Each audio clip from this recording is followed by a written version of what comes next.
Hi, welcome to So You Want to Be a Couples Counselor.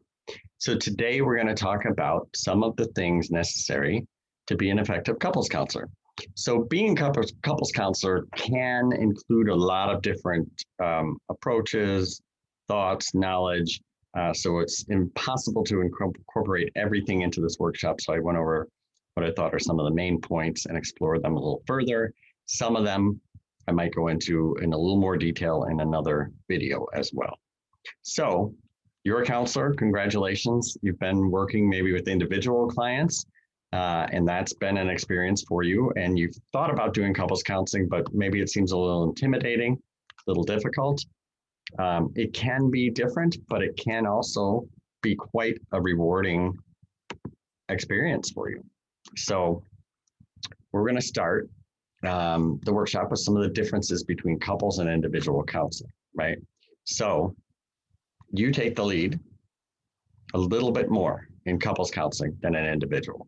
So you've done some individual, you know, a lot of that is about empathy, building safety, understanding. That is true in couples as well, yet you're going to take the lead a little bit more.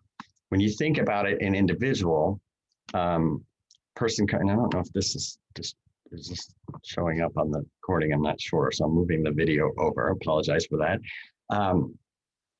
That people come in and they're exploring their reality, right? So you're trying to understand their experience in the world, how they look at the world, how they internalize it, their past traumas, their wounds, how they address conflict, how they communicate, how they interact with others, trying to find their best self is the outcome, but first there's the healing and understanding and giving new tools and then becoming their best self.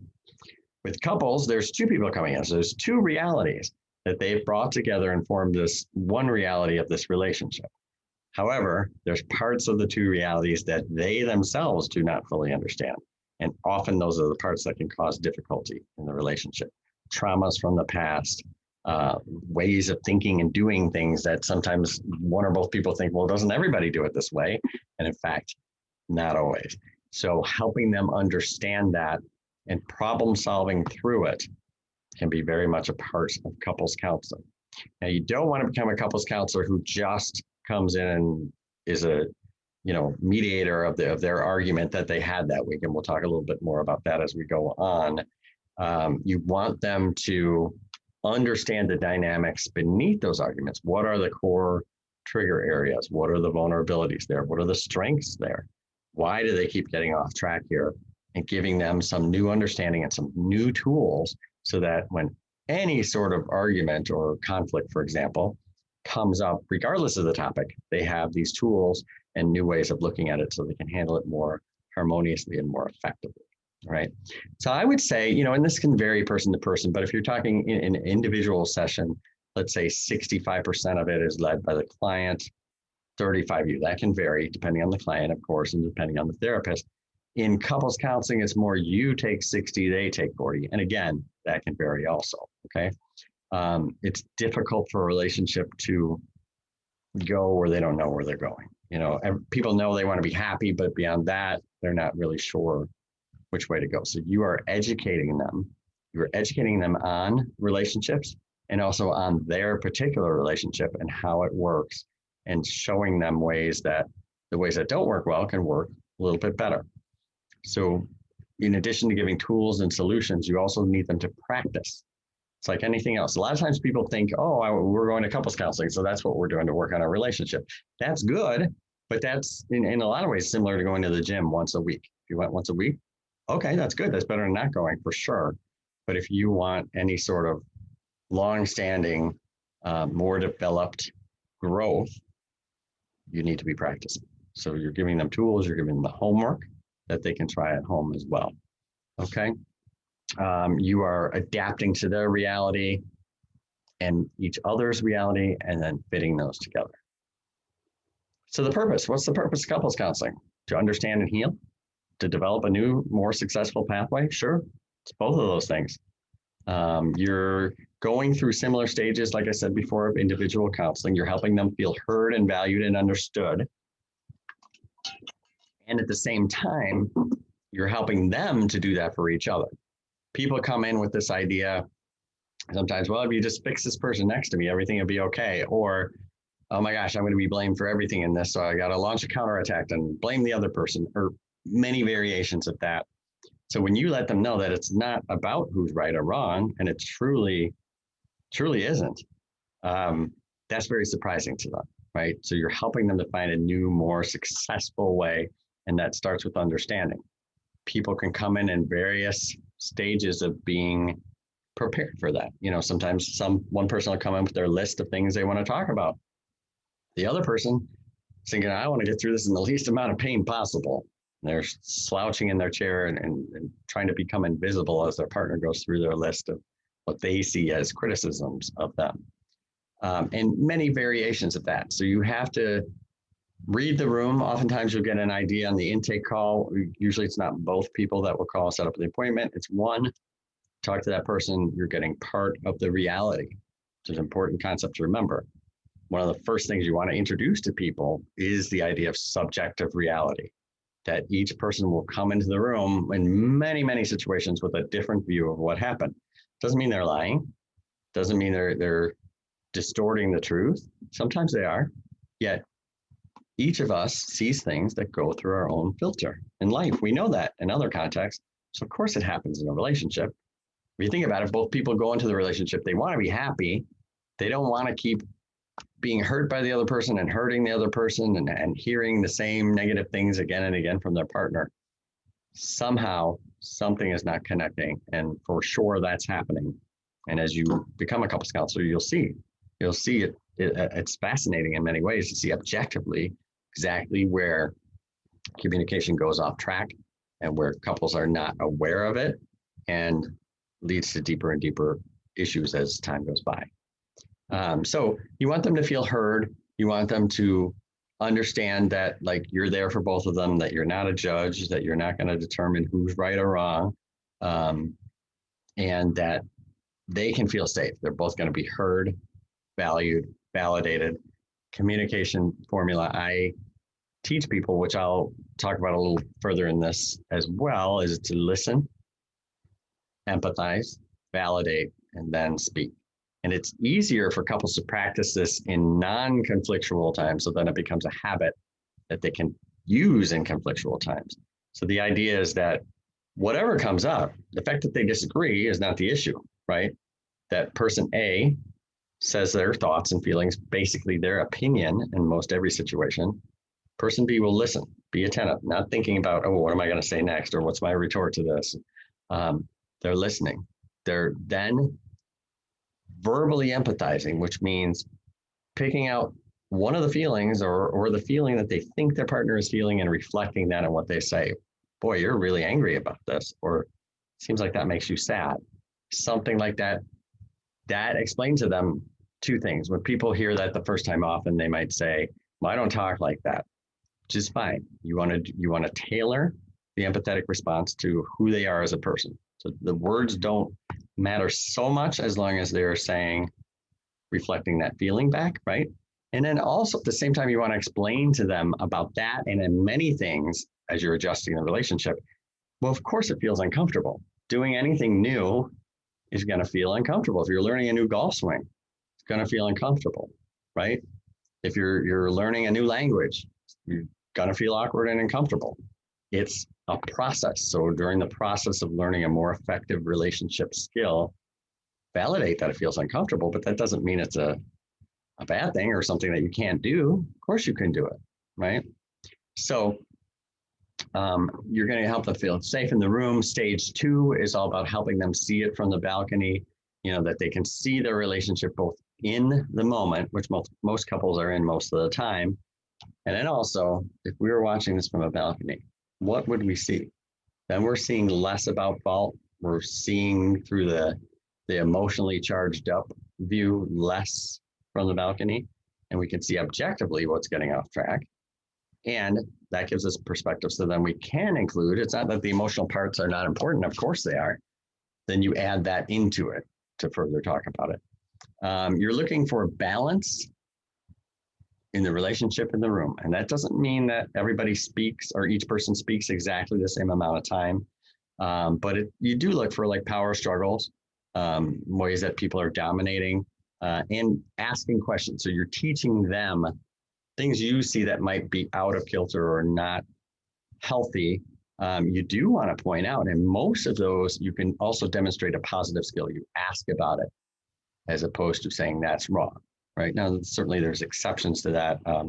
I usually make some rules up top, and some of the things. Well, we'll get to that. But like for instance, like name calling, maybe that's completely off limits. If you name call, then that's not something that's okay inside this room, right? Learning styles. You want to know their learning styles. People learn differently. Sometimes that's why I have a whiteboard in my counseling room, and I also recommend books to read. Sometimes give out worksheets because people learn, and some people learn from reading. Some people learn talking. A visual on a whiteboard can be very helpful. Same concepts. Plus, any new change, our mind takes a while to take it in. So seeing it, hearing it many times in different modes can be helpful in learning as well. Their communication styles. How do they communicate? People don't know how to answer. Well, what do you mean? Like, so to talk about, some people are more assertive, some people are more deferent. How do they communicate, and how does it work together when they're communicating? Well, as their conflict styles. Some people, believe it or not, are like to have conflict. And a lot of these things go back to childhood. And so if someone grew up in a family where debate was honored, maybe they had many siblings and their dad was a public speaker, so they would enjoy sitting around the dinner table talking about different controversial topics, and they would argue, and then they would have dessert and everybody would laugh, right? That's fine. That person matches up with someone who grew up in a family where they didn't talk about things, and maybe feelings were very much neglected, let's say. Then that person's feelings become really important. They're not used to this seemingly aggressive debating going on, and that's going to hurt them. And so it's going to cause a problem in the relationship, which is a good thing to note, because oftentimes in a relationship, people associate like a problem with, oh, I'm doing something wrong. Well, I'm not doing anything wrong, so how could it be a problem? Well, it can be, given a situation like that, right? It's a problem because that person who's debating and wants to get into like an active argument with their partner, by their mind, yeah, you agree. They're not deliberately trying to hurt that person, but they are causing a problem because they're not knowing and taking into account the impact it's having on their partner. So that's a key thing to remember in couples too, the intent and the impact. People often defend through talking about their intent, whereas the person who's hurt, it's about the impact. So that's a very valuable tool to be able to show the clients the difference between intent and impact. So, and again, you're validating and utilizing some of the tools you want them to. Yeah, I totally understand. So your intent was A, B, C. Here's what I saw is the impact. So that's clearly not what you intended. Then it's like, what do we do with this? Takes their mind to a different place. Oh, you're not blaming me. And now I'm seeing, wow, this is hurting my partner. Causes them to look at it in a different way. Sometimes things will come up in the couples counseling that require additional individual counseling. I mean, ideally, everyone who comes to couples counseling is going to individual counseling as well. Oftentimes that's not the case. If things come up such as active addiction, domestic violence, things like that, it's imperative that one or both of those people get individual counseling in addition to the couples counseling. Now, as part of how I do couples counseling, there is individual sessions worked into it, right? So that maybe after 2 or 3 sessions initially, I'll meet with each person individually, and then on regular or irregular intervals onward. That's not the same as the counseling I'm talking here. If someone has something that is going to require individual, intensive or moderately intensive work, it's imperative, because otherwise you might be spinning your wheels. So who you are as a couples counselor. You are, and I just want to make sure that this is Okay. Sorry about that. So you are a non-judgmental, objective third party, right? You don't, to you, and it's truly honest, like it's not about who's right or wrong. It's clearly, the more you do couples counseling, you'll see it's a dynamic, it's a cycle that they go through, and both people play a part in most every conflict they have, every area where the relationship goes off track. So you're non-judgmental, you're objective, you're helping them see what's going on, like almost like, not in a way that you don't care, like you don't care about them, you're showing that you care about them, but like doesn't, like who's right or wrong, it doesn't matter. It's like, if I'm here by myself and I knock my drink over, I clean it up. I'm not blaming someone or worrying about whose fault it is, right? So kind of like that. You're a source of knowledge and tools. So you're not just this impartial third party that they can like get the third vote out of or have not feel judged. You also come in, you have knowledge, you know more about relationships and dynamics than they do through your studies. And if you don't, if you're becoming a couples counselor, I suggest you read a lot about it and read, some of the ones that you've heard of are probably the best ones. Of course, John Gottman has a lot of good stuff. Harville Hendricks, I like a lot of the imago therapy. Sue Johnson, well, not bits, more than bits, but a lot of her work is really good, and many others too. You're also an encourager, creator of hope, and you're a realist, right? So oftentimes couples will come into you as a last resort.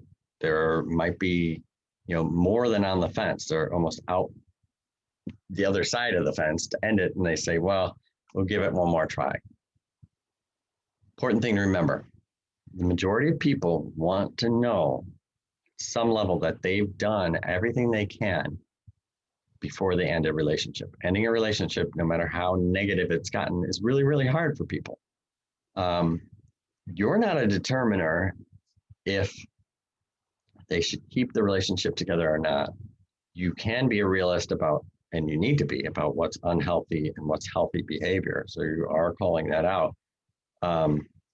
Yet you're often their last piece of hope. So for you to be willing to work with them each week, say, hey, let's keep working on this, gives them a sense of, wow, okay, well, he or she thinks we might have a chance here, so let's keep working on it. And in simple truth, not every relationship is savable. That's not your goal. Yet, the more you work on it, the more chance that it will be. So who you're not a judge. Like I said before, you're not there to decide their arguments and who's right or wrong. You're not, even though sometimes you do some mediating type of things, you're not an argument mediator, right? You're, that implies much less than what you're doing. And you're certainly not an objective determiner of truth and validity. You're helping them see what is the healthiest pathway in the reality they're living. So couples counseling, there's a little bit of fixing and a little bit of building. So part of your work is helping them end the negative. And this is done through understanding. So first of all, they have to understand how they got to the point they got. And that is, and I'll talk about some of the worksheets in a little bit, but understanding how they got to the place they're at, right? And in depth is a big piece. Change versus acceptance. Oftentimes, I think early in relationships, people think many more things go in the change category than go in the accept category. Well, I could never accept he leaves his clothes on his side of the bed on the floor, or I can never accept that she spends an hour to get ready before we go out. Well, guess what? Things like that often end up in the accept category in the long run. So knowing things, and this can be different for each person because it's not for you to judge what goes there, but to let them know, why these things happen, explore them a little depth. What is it really that's getting triggered for you when your partner does this behavior? And adjusting that. You're giving them new thoughts and new tools, new ways of looking at things and practicing. Because often, if you think about it, in most any situation, right, there's only a few ways it can change, right? Either we change the situation, we change what's going on in that situation, we change out of the situation, we leave the situation, right? Or we change how we look at the situation. right? And any of those is viable. Often the third category is what I call radical acceptance, where we take the same situation. Our partner is always late, right? So instead of going through a relationship in a way of constantly being stressed and upset and thinking, man, really wish she'd be on time. She's late all the time. Oh, I guess I have to accept this. We even say accept, but we don't really accept it. We're resigned to it. And that causes negative energy and resentment, which is not good for a relationship. The radical acceptance is stepping back, again, perhaps from the balcony, and saying, okay, if this is going to change, my partner is going to change it. I'm not going to stress myself out anymore about it. I'm going to accept that they're late. Maybe in those moments they're late. I'll think of other positive things. I won't count on them, in a way that like there's a time limit. And there's creative ways of doing this. I don't mean like not count on them at all, but like to be okay with if, for instance, something that requires like timeliness, you don't ask them to help with it. You ask somebody else, things like that. But to be okay with it is the radical acceptance. Anyway, and then the other part, the building, is about building the positive, the love maps, right? The leaning towards each other instead of away. When couples are in a negative place, it's almost like they're looking for negative things. Any sort of slight or possible slight they react to and pounce on. How dare you? I'm going to get you back, right? But to teach them again to look at it in a more positive way, to value the positive things in the relationship, see their partner as a flawed human being, just as they are, and to focus on the positives as their partner is working on their work. This is what makes couple counseling so great, is because if we told any person in a relationship, I think that's going wrong, if our only message was, well, just focus on the positive, there actually would be a benefit to that, but most people wouldn't listen because they think like, okay, so I'm just going to ignore all this negative stuff? Like, no, that's silly. That's putting rose-colored glasses on. And they would be correct if it weren't for the other part, the couples counseling is the work part, right? Each person is discovering what is it, their personal work. The other person who is stressed about them not doing their work realizes that this is not about me. I can't do their work for them. It's not right for me to do their work. And I don't need to stress about it. They're going to work on it. And I'm going to take care of me. And part of taking care of me is not getting super stressed about things that I have no control over, for example. Okay.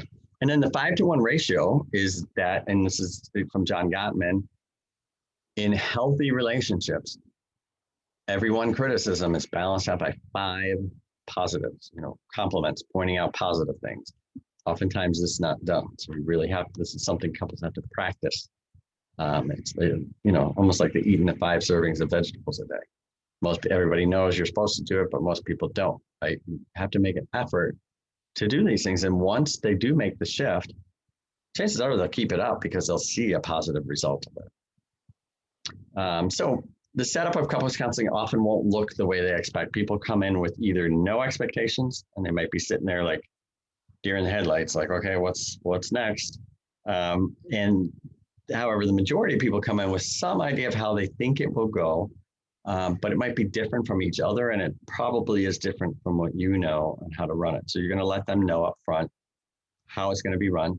Typically, you can do either, I say 60 or 90, but it's really whatever it is, 57 or I guess 90. And so you'll have to figure that out in terms of insurance payments and how you work that out, and with each individual couple. And then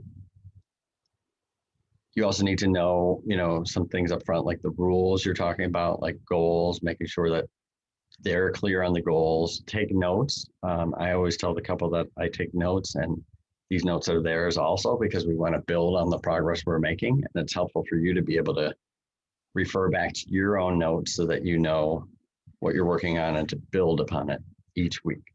Okay. And then working in those individual sessions is important. Typically after 2 or 3 initial sessions, I'll have an individual session because it gives each person an opportunity to bring up anything. Say there's something like, hey, I afraid to bring this up in couples, or I didn't know how to bring this up. They can talk about that, as well as what their feedback on what, what seems to be working and what's not working.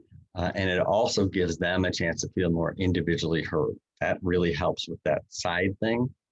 Because in the beginning, as much as you say it's not about sides and it's not about right or wrong, it takes a while for them to integrate that. And so they are going to think about it. So them having that extra hour with you where they can feel validated and understood, it's really helpful. And it carries over into the couple session where they feel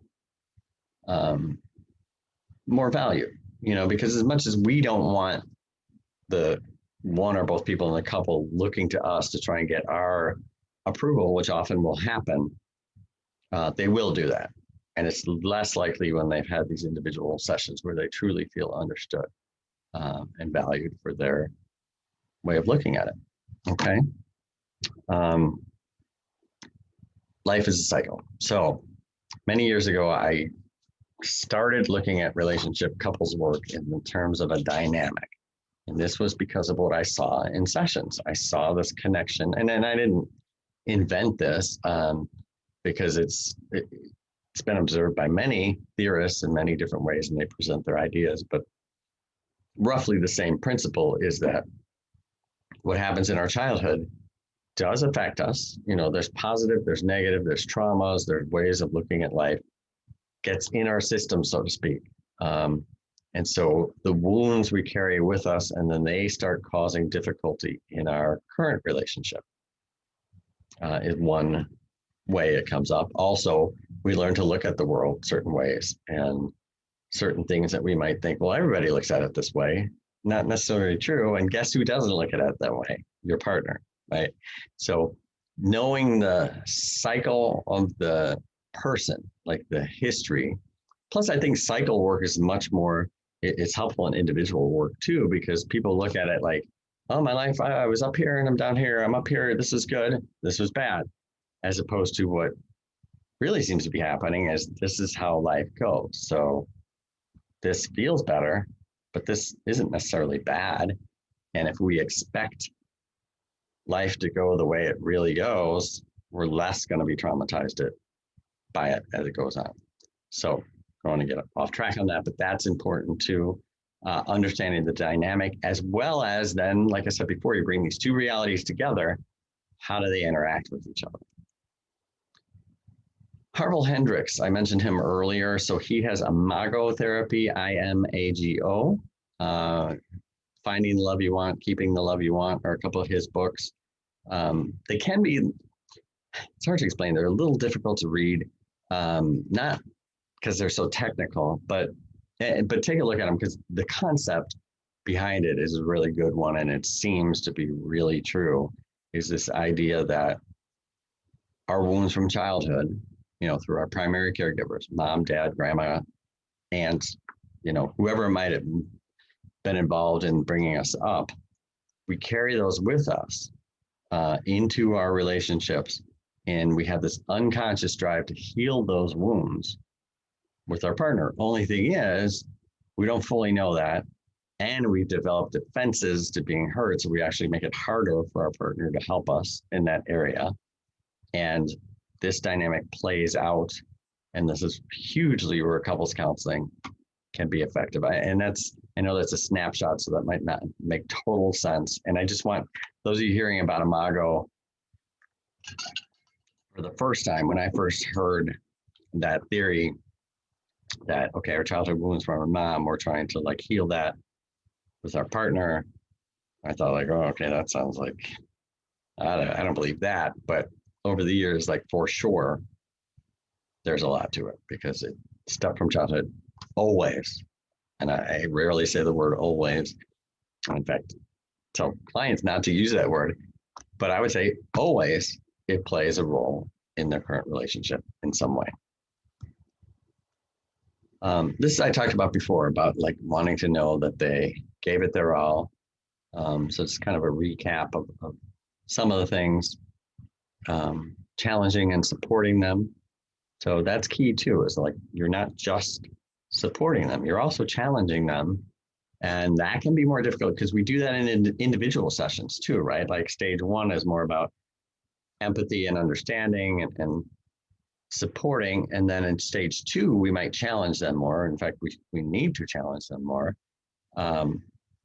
It's true in couples too, a little more challenging, right? Because there's two people in the room and the things you challenge on them or challenge in them might be exactly the same things that their partner's saying, see, I told you. So to be mindful about how we do that, and that's why it's stage two and stage one, you've built up trust in them to know that like this isn't about you being a jerk or to blame or the bad one, and this is about what you learned and what you learned, and I'm not fitting together well, so we're making changes on that, right? But pointing out things that don't work need to happen as well, and that can be through challenges. Figuring out what their work is. I talk about like people knowing what their work is in the couples counseling, and so this is formed by knowing what their partner's needs are, right? And usually part of the worksheet I'll show you really highlights that. But usually people know what they want in relationship in regard to the hurts in the relationship, meaning like whatever they're not getting in the relationship, they become really clear that that's something they want. And beyond that, also like what are their needs, even things that are being met. It's actually good to talk about the positives. You know, it's much easier to get change if you know, for example, if she says, well, he's doing these 7 good things, but here's one thing he needs to change, goes across a lot better than if she says, well, he's doing this wrong and this wrong. You know what I mean? Like putting it in perspective can be helpful. Also, people being their best self. Oftentimes, the things that your partner is asking you to change in relationship, you step back, those are things that, yeah, I probably would be a better version of myself if I was more consistent with that, or if I focused on that, or if I made that change. We just are resistant to it because we don't like to be told what to do, because we're defensive, because maybe how it's being said by our partner. That's an important piece too, is like differentiating to the couple that more often than not, it's not about the what that's being said in an instance, it's about the how. You know, the voice escalates a little, triggers the partner. Then you get that common argument of like, well, he's always yelling at me. I'm not yelling, and then goes round and round. They might very well have different interpretation of what yelling is. So you want to not determine if it's yelling. You want to find out like, okay, when your voice gets to this level, triggers your partner. It's not your fault, maybe, right? Maybe it is, you know, it is probably a self-control piece that they can work on too. But to know these things and make these changes, finding out what gets in the way. Okay, so people don't do their own work in relationship because they're often trying to do their partner's work. They're trying to point the finger and say, if you do this, or things when they're in an imbalance, they're also in a balanced imbalance, if that makes sense, meaning you get, well, I'll change this if she changes that. I'll change this if he changes that. So it's really important to get across to them, this is your work, this is your work. You do it because it'll help the relationship. You're gonna have to trust that. And even if you don't believe that, it's going to help you be the best version of yourself, right? So you want to show them that there's a positive to it, even if their fears about the partner not doing the work come true, right? Some of that is reframing some of the things they look at, like, oh, I'll feel like a fool if I do all the work and he doesn't, you know, but there's usually a way to get to a place where they can see that differently. Best worksheet, and I know it's a small copy of it, but this is, and it's based upon that imago therapy. It's called the Brief Relationship History. So I would look it up and find it. Really simple, talks about positive characteristics, negative characteristics of their primary caregivers growing up, be they parents, grandparents, whatever they might be. The next section is about unmet needs. What were some of the needs you felt like you had in childhood that were unmet? And the last part is traumas and how you responded. How it's helpful, there's also a second section where you take the words from the first sheet and fit them in to a narrative. How it's helpful is in those negative traits, you'll find the major hurts in the current relationship. And the positive is usually what they were drawn to in their partner. It's never all of them, some of them, but it's more helpful that way because you find the key elements. The needs, this is fascinating about the needs. I've been doing this over 25 years, and if every couple that came in, we just did this worksheet, I took the needs and I said, see these needs on your partner sheet, focus every day just on this, don't worry about anything else, those relationships would get much better, okay? Reason that doesn't happen is there's something that gets in the way of it for both people. So that's where the counseling comes in. The last section about trauma and response is really interesting because the vast majority of people, how they responded to hurts when they were younger, when they were a kid, is pretty much the same way they do now, right? Escapers escape, confronters confront, things like that, right? So it's going to be the same sort of things. So it's really helpful, and then helpful often for each person to hear.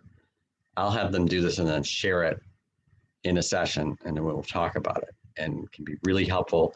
And not just to do it once and move on, but you're referring back to it along the way many times. Communication. You've heard, and it's true, communication is very important in relationship. And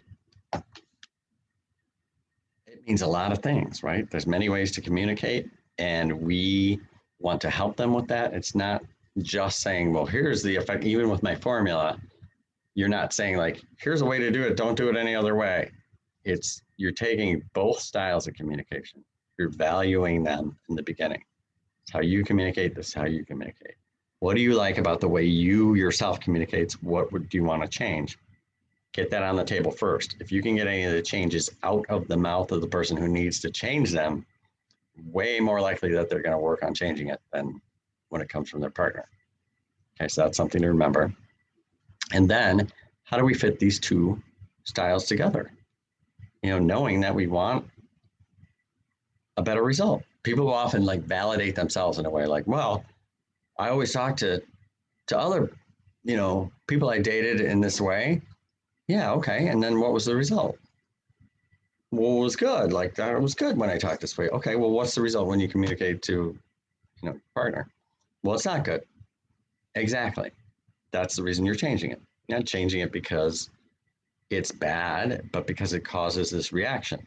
Now, that's not to say that anything that causes our partner to be upset, we have to change. No, not at all. Each piece of this we look at, is this a change that is more impactful one way or another, right? If it's a matter of like a phrase we have to change and it's triggering our partner to think of a childhood trauma and it's easy for us to say it a different way, why wouldn't we say it? Things like that, okay? And then you're practicing in the session. You're practicing mirroring with them. Have them, most people don't like it because it makes them feel uncomfortable in the beginning, but it's so helpful to have them repeat back what they heard from their partner for a couple of reasons. One, we often mishear. And so many times it'll be wrong. And it gives you go on a whole conversation based on wrong information, of course it's going to go off track.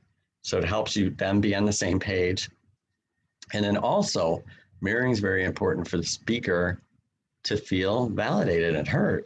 When their partner says, I heard you say this, is that right? They feel like, wow, he really was listening. And that's a positive too. Common relationship destroyers, we won't go through this as much. You guys are probably all familiar with this, John Gottman's 4 Horsemen of the Apocalypse. These are the things in his 30 years of research that were strongly associated with relationships that did not last. Criticism, contempt, defensiveness, and stonewalling. So really important. I'm not going to spend a lot of time on them, not because they're not important, but because that will be another workshop or to refer to the Gottman works. Countertransference.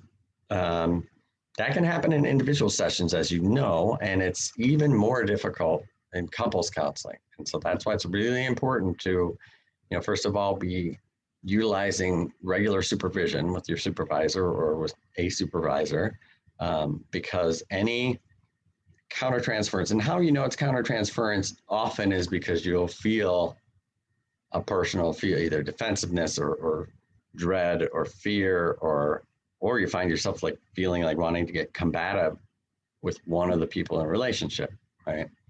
So this can be difficult because oftentimes, especially like in that last example, the person who often is combative often also has a wound of not being heard or validated. And if they feel you in any situation, but especially in this, if they feel you being on the side of their partner and not on their side, that's going to cause a void there. So knowing the countertransference is important and needs to be like a regular part of your supervision that you're checking in on. Is this happening in any instance? Types of difficult pairs. So you're going to run into some common sort of situations with couple counseling. Obviously, nobody's, every couple is unique. Yet there are definitely commonalities in couples counseling. The conflictual couple, they come in and everything's a battle. This is a competitive couple. They battle everything. Oftentimes, to them, it doesn't seem like it's a negative thing until it gets to a certain level. The one on board couple, this is when one of them pretty much has to be dragged into therapy. So it's important to, in the beginning, to keep that person in the room, make them feel valued and heard, maybe even turn to that person first when you're checking in, stuff that makes them feel it's important for them, ask them questions. The certain I'm right partner, this is difficult because oftentimes this person who expresses themselves as certain inside actually feels the opposite. And so they're overcompensating by saying it strongly. And of course, losing their partner. If somebody says, that's why we talk about not using the word always or never, and that's a good thing to teach couples. As soon as the person says you always do this, what does the other person's mind go to? The exception, right? Missing the whole point of what the person's trying to say. Never. You never do this. The person's mind goes to, well, let me think of a time I did. And so people use that word, and people understand this and usually adapt to it pretty well. People use the word always and never most times because they feel so frustrated. They're trying to make it really clear, and the word acts opposite of that. It makes their partner not even think about what they're saying and focus on the exception. So that's something to talk about. In the conflictual couple, like you're exploring that with them, like why they do that, and then giving them healthier ways to do it. Sometimes somebody's individual needs might get in the way that you notice. One person is using the couples counseling more as an individual session. And this can be hard because sometimes it's might be serious, important stuff. And so you don't want to like shut them down, but you can't really use the whole couples counseling session talking about their individual wounds from the past or current. That's where you would recommend individual counseling and remind them how that's important, and that's a part of the whole process also. With the narcissist, this is a whole other workshop, but oftentimes that's a word that it's way overused these days. But remember, like, just because something's overused doesn't mean it doesn't exist. There's many times you will get one partner who is narcissistic in behavior. It's rare to get both. I don't think I've ever seen that. There has to be that balance. Even an imbalance, it would be really hard to think. Maybe it happened, but anyway.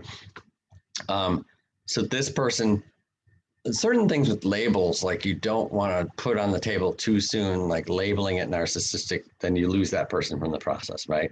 Someone's a narcissist, but this other person's saying, yeah, I realize that, but I still want to work it out. It's not your call to make, generally, to say like, well, I wouldn't do that, right?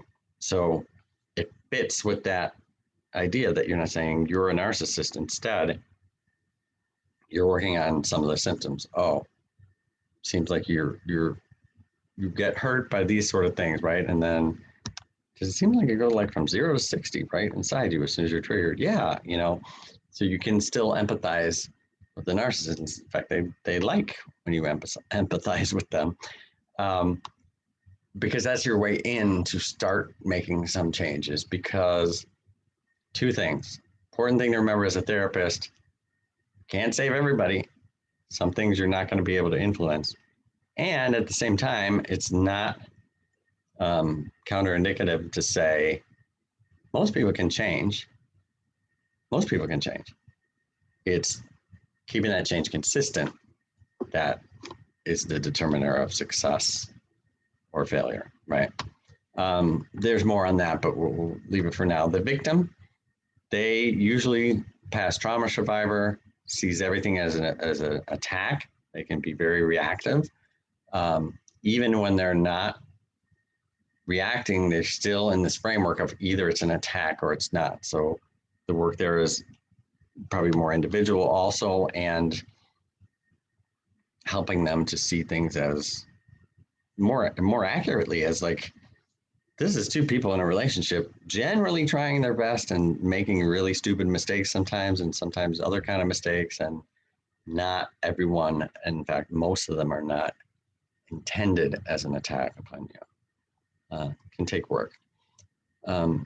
Letting them know some things about conflict, like Gottman, I think it's Gottman that says the average couple disagrees on 2/3 of issues. It's not the disagreement, it's how they do it, right? That hurts. So if they have an understanding that, yeah, we are going to disagree, but now we have this formula to work through it, right? And we're either going to agree to disagree, which of course does not apply to every situation. One of us will persuade or convince in a healthy way the other person. We'll set up some sort of system where we choose who gets their way each time, right?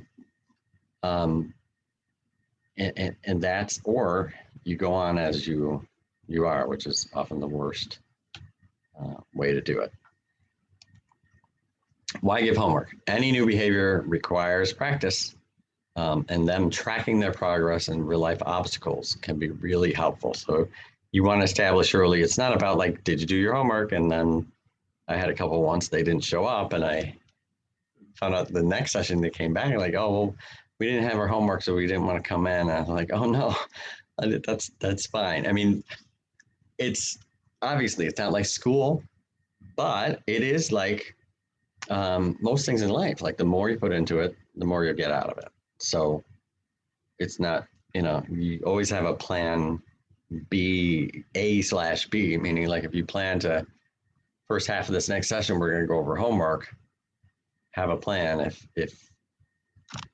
they don't come up with it. People have blind spots, helping each person see theirs. After you've sat with them a few sessions, you'll start to see the dynamic between them, how they interact, where are the parts where they get off track, what happens. You're going to have a more objective view of that than they will, because they'll have blind spots. They'll have associations they'll make in their mind to past occurrences or ways of looking at it that are different than their partner. You'll be able to see where it gets off track, and it's really important to point these things out to them. Assumptions. Don't, as much as you're teaching them about like not making assumptions, like I said, people make associations and people have thoughts like, well, so when somebody does this, it goes this way, common, like, well, if somebody has a same-sex friend, then of course they're wanting to be sexual, or, that's something that comes up a lot. And for them to know that, no, not everybody, even if something's you could generally say is true, there's exceptions. And this is something really important as a counselor, to know the balance that you want to educate yourself as much as possible about how things go, right? So you don't want to treat everything as just brand new, so then you're just floundering around with the client. No, you've learned certain things, how things generally go. And at the same time, you have an open mind to allow, okay, let me just see what's really happening here, so I don't put it into a box too quickly, just like I don't want them to put it in a box. Okay. Sometimes people will prevent change in the couples counseling and Occasionally, this is the saboteur, someone who seems like to any sort of change their partner makes, they're cutting it down. That's a good place to call for individual sessions, talk to them about, don't call them a saboteur, do observe to them what you noticed and want to explore that with them. Where does that come from? Maybe that comes from some past hurt. Find out what's going on. Unintentional, like I call this the bumbler. This is someone who is not intentionally doing it. And it's not even fair to call it a bumbler because oftentimes their partner makes a positive change, right? If the relationship's in a perfect imbalance, right? It's unhealthy, but it finds a way to balance in an unhealthy way. One person changes for the better, positive, the other person has to adjust. Oftentimes, if they're not ready or their partner's change might trigger fear in them, they'll then unintentionally sabotage the relationship through their reaction. So does that make sense? So you want to be aware of like every time a change is made, if you notice one partner made a change, you do want to recognize that, appreciate it. And then you also want to talk about like, what's the result of this on your partner? And that's where you want to ask and be observant, because a lot of times if you just ask, well, what do you think that Joanne is doing this now? Oh, good. Yeah, I guess, so you're not even, sometimes you might not get much from it. So that's why you have to observe the dynamic as well. Sometimes it's unclear. Sometimes it might seem like someone's trying to sabotage and maybe they're not. And so this is a good time to call for an individual session. Okay, so balance obviously is a key word in life and in counseling and definitely in couples counseling and in terms of your approach too. So you want to develop both consistency and variety. People like to know what to expect, right? That's how we learn too. So if you have consistent format where in the beginning, maybe you start with a check-in. I usually start with, okay, tell me about what was good. What did you notice your partner working on this week that you noticed? Even if it's just one thing, have them notice it because it starts them focusing more on the positive and it makes their partner feel good to be recognized there. And then what are you working on and how'd that go? Gives them a chance to talk about their own challenges so that they're not sitting there in fear of like, oh, I know my partner's going to bring up this bad thing I did. They can actually get ahead of it and say like, well, I was working on this, but I didn't do so good this week. And usually that communication that follows that when they put it on the table goes better because they feel less attacked and their partner actually feels better because like, oh, wow, he brought it up himself. That's awesome. So that's why I lead that way. And then you do a little like outlining up front, up top, like know what are you going to work on, or if they have things that check in that you have anything you wanted to bring into the session, because you do want to leave about 10 minutes at the end where you can wrap up and leave on a positive note also. So you're talking about takeaways, you're talking about, okay, what are the takeaways? What sticks with you from what we talked about? And whatever they bring up, add to it. Try and come up with some sort of homework that they can work on with it. I mean, you can plan homework ahead of time. Oftentimes, if you can, it's good to go with what comes up in the session. But make sure you mark down what the homework you're giving, because otherwise, if they forget and you forget, then again, you're just kind of spinning your wheels. You also want to let them know that, like, remind them in this final 10 minutes, like, yeah, this was a hard session. We're working through this. It's going to be difficult sometimes. And to know nothing got worse today is because we brought up something that already happened, or this process here, we opened it up. So you feel however you feel, maybe raw, maybe hurt, maybe on edge. Let's breathe, sometimes maybe even do some like breathing or light meditation at the end of the session can be good. And we'll leave this here till next time. And what can we take with us positive to work on? So it gives their mind positive forward focus to build the relationship rather than being stuck back in whatever hurt was brought up. Worksheets and activities can be helpful. I like the idea of balance, that you're not continually doing worksheets and then it feels too much like school, but then just having it be all talk is not good sometimes too. So variety in the format can be really helpful. How many sessions? People often ask this. And of course that can vary. I would say it depends on the couple. I would, if somebody asks you and they really pin you to it, I would say 12. And if their reaction is, well, that's too many, I would say, well, really, you would need, to get any sort of benefit of groundwork, you'd need to come at least 6 sessions. And you can explain to them the 3 stages. In the beginning, you have to know them and the dynamic. They also have to recognize what are the true issues and what are underlying them, because they think they know what those are coming in, but they will definitely learn something more about that. Then you need to come up with tools, and you need to practice and have reflection and kind of project management to get it to a better place. A few more things. Important love languages, knowing those can be very important. Oftentimes, many cases, there's situations where couples realize that their partner was showing them love when they didn't think that was happening at all. They'd have an argument.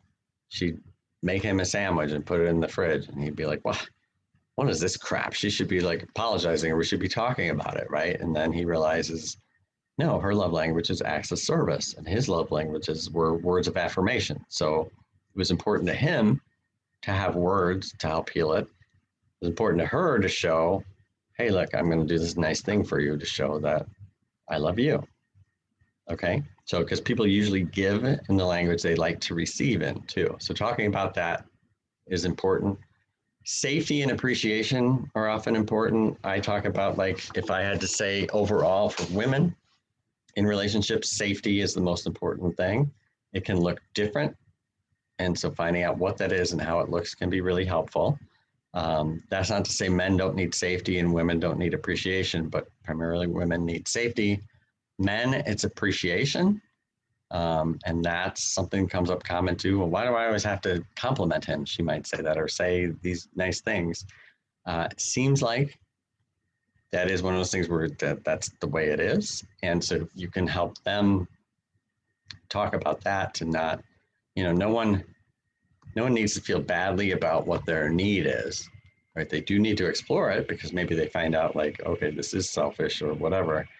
But to have those needs met, and in a way that works for both people. So, maybe you don't have to thank him for things that you think should be done anyway, but when you walk in, the dishes are done, don't you appreciate that? So you can just appreciate that out loud, right? I'd rather walk into this than have them not be done. So those are important. The counselor age difference, sometimes this is brought up, well, I can't work with an older couple, if you're a newer counselor. It's understandable, and certainly people who come in and they've had 30 years of relationship experience, it might feel intimidating if you've been in, 2-year relationship or none. But always remember, though,